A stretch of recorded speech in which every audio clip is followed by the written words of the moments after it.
Evry, bonjour. Allô, bonjour. Je vous appelle pour avoir un renseignement. Il y a une statue sur la place Henri Moisson à Évry et cette statue semble avoir perdu une tête. Du coup, je me demandais ce qui lui était arrivé et si par hasard vous aviez pas des informations sur le sujet. La réalisation de ce film a été un peu particulière. Quand j'ai commencé ce master, j'avais fait l'année d'avant un mémoire sur la représentation de la folie et de la santé mentale en documentaire. Donc, j'étais quand même complètement dans ce sujet-là. Et quand donc j'ai commencé et que j'ai dû faire un film, je me suis tout de suite orientée vers le sujet de la psychiatrie et j'ai recherché un sujet dans ce monde-là. Et donc j'ai commencé à mener une enquête pour essayer de retrouver la tête de cette statue. Dans l'imaginaire collectif, le syndrome d'Asperger renvoie souvent à l'image d'un surdoué volontairement reclus. Laissez-moi vous dire que la réalité est infiniment plus complexe.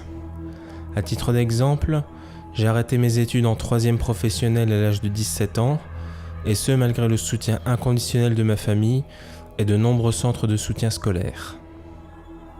Contrairement à certains, j'ai eu la chance de ne jamais manquer d'aide à la prise en charge.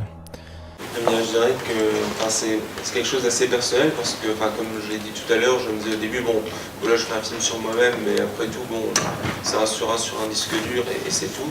Et maintenant que je le présente en public, tout ça, ça ajoute quelque chose puisque je n'avais pas du tout prévu à la base. D'ailleurs, en fait, quand je l'ai tourné, je me répète un peu, excusez-moi, mais je me disais aussi, voilà, c'est juste un film que je vais présenter pour l'école et c'est tout. Mais maintenant que je peux le mettre en festival, évidemment, ça fait toujours un petit peu un petit choc parce qu'on se dit, parler de soi, ça, c'est pas toujours facile. On voulait te voir avant qu'on fasse l'atelier. Tu as une place à occuper. Ouais. Et on s'interroge là sur... Oui, moi je joue avec ça, je crois, je sais pas. Si, je sais, c'est ça que je fais, quoi. Toi, ça va Stéphane en ce moment? En fait, Ouais. Pardon, je crois que je suis un peu perdu, excusez-moi. Je vois bien, ouais. Mais j'ai l'impression que ça t'atteint beaucoup, non? Non, je trouve que c'est... Juste un peu plus de distance, redéfinir les objectifs, voilà, puis un projet clair. Ouais. Voilà, Chacun sa place. En fait, Stéphane, quand il arrive, on peut imaginer, c'est le soignant qui arrive dans un nouveau lieu avec tout son idéal, il est sûr qu'il va bien faire et il veut apporter des choses de l'extérieur, alors qu'en fait, il faut partir des patients. Ça, c'est sûr, c'est ce qu'on apprend au fil du temps et c'est ce que les jeunes lui renvoient. C'est en fait, écoute-nous et après, tu pourras peut-être nous proposer de travailler avec nous. Stéphane Choucroune était en résidence à la Maison des Métallos et faisait un groupe de théâtre avec le Centre Étienne Marcel et un groupe de théâtre, un atelier avec les habitants du 11e. Il a eu l'idée de réunir les deux groupes. Et les habitants du 11e, quand on a commencé à travailler avec eux, eux n'avaient pas du tout envie qu'on parle du ratage. C'est-à-dire qu'eux, ils voulaient réussir. Alors laissez-moi tout d'abord vous remercier et vous féliciter, vous, les organisateurs de ce festival qui chaque année gagne en succès et en ampleur, j'allais dire aussi en profondeur et en ouverture, puisque vous m'expliquez que cette année vous avez une attention particulière à inviter des personnes qui ne sont pas directement psychologues ou psychiatres, mais qui apportent eux aussi leur éclairage sur la santé mentale et surtout les défis que cela entraîne pour votre profession, mais aussi pour la société en général. Pour mieux appréhender les évolutions à court terme ou dans un futur plus lointain, il est nécessaire de comprendre le passé et le présent. Le travail mené dans le cadre de cet événement en est un exemple. La sélection d'images filmées de différentes époques, les créations scéniques et les débats qui vous ont été proposés tout au long de cette semaine vous ont permis d'entamer ou de continuer une réflexion sur les évolutions de la vision de la santé mentale, et ce, quelle que soit votre motivation, professionnelle ou privée, pour laquelle vous avez assisté à ces 10e rencontres.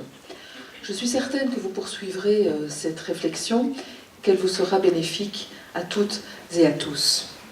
Je voudrais aussi profiter de mon intervention pour remercier toutes les personnes qui s'investissent directement ou indirectement, quotidiennement ou plus épisodiquement, dans les initiatives en faveur d'une amélioration de la santé mentale pour que ce service soit optimal et accessible. Depuis que je suis ministre de la Santé, au sein donc, du gouvernement francophone bruxellois, vous l'avez rappelé, donc depuis l'été 2014, j'ai tout de suite voulu un accent spécifique sur l'amélioration et le soutien aux associations qui œuvrent pour la santé et la santé mentale en particulier. Et cela de deux manières différentes. La première manière, c'est le lien qui peut être fait entre l'art, la culture et la santé. Ou encore, comment la présence d'un ou plusieurs artistes peut contribuer à favoriser la santé d'une personne, souvent mieux qu'un médicament, ou en tout cas d'une manière tellement complémentaire que ce médicament est peut-être plus efficace ou moins nécessaire. La seconde, c'est l'empowerment, la participation des usagers eux-mêmes à une amélioration de leur santé et de leur estime de soi, au travers de stratégies d'entraide et ou de la participation à des activités communes. Dans quelques minutes, vous aurez l'occasion de découvrir ou de redécouvrir la troupe de l'Appétit des Indigestes, qui, dans sa manière de fonctionner, combine justement ces deux approches.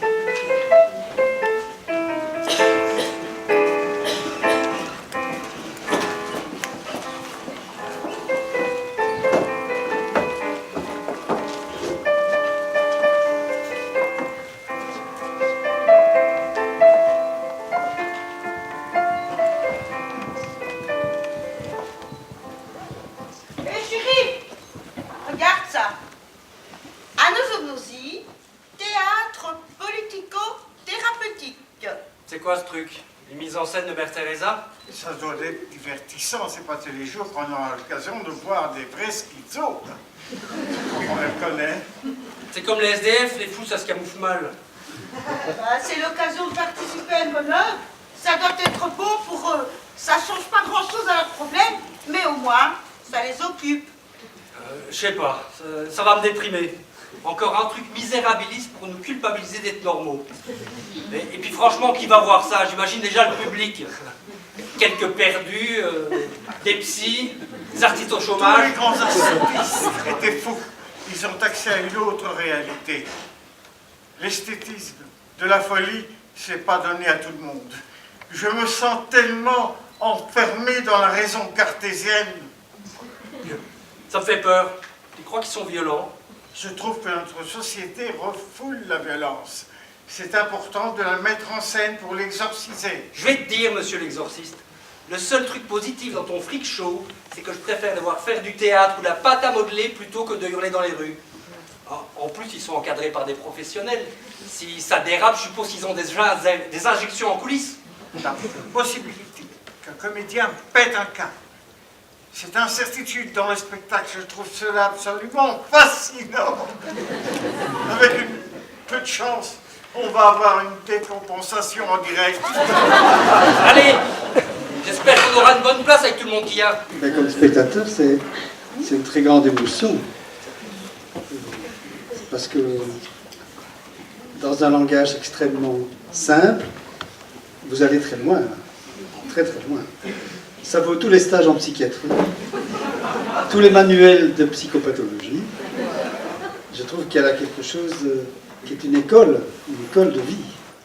Donc effectivement, Anosognosie, c'est notre troisième spectacle, c'est une trilogie en fait. Donc on est parti avec l'homme d'11h moins quart des questions vraiment plus, je veux dire, d'une personne par rapport à sa propre folie. Puis on est monté d'un étage avec eux qui parlaient plus de la folie de l'institution et notamment de l'institution psychiatrique et du rapport entre les médecins et les soignants. Et puis on a voulu monter d'un étage avec Anosognosie où on voulait parler de tout type de folie, de la folie de la société, de la folie quotidienne, de la folie de tout un chacun. Et donc les ateliers qu'on a faits étaient des ateliers d'écriture où on demandait simplement à chacun de raconter quelque chose sur sa propre folie. Leur propre rôle. Je me demande quand on va voir un vrai fou. Un whisky avec un coca à côté, je doserai moi-même, merci bien. Parce que là on sait bien, je sais ce que je veux, faut pas me faire chier aujourd'hui. Ça ne vous empêche pas d'être poli. Vous un whisky et votre coca à côté. Ah ça y est, je dois dire merci, c'est ça. Vous avez décidé de refaire mon éducation. Je vous préviens, vous êtes mal barrés. Je trouve juste dommage qu'une belle femme comme vous s'adresse comme ça aux gens. Ah, c'est ça? Eh bien, venons-en en fait. Vous avez juste envie de tirer un coup, c'est ça? C'est possible. Non, mais c'est incroyable ça. Vous pouvez pas lâcher un peu? Vous avez décidé de tous vous y mettre ou quoi? Elles sont toutes folles aujourd'hui.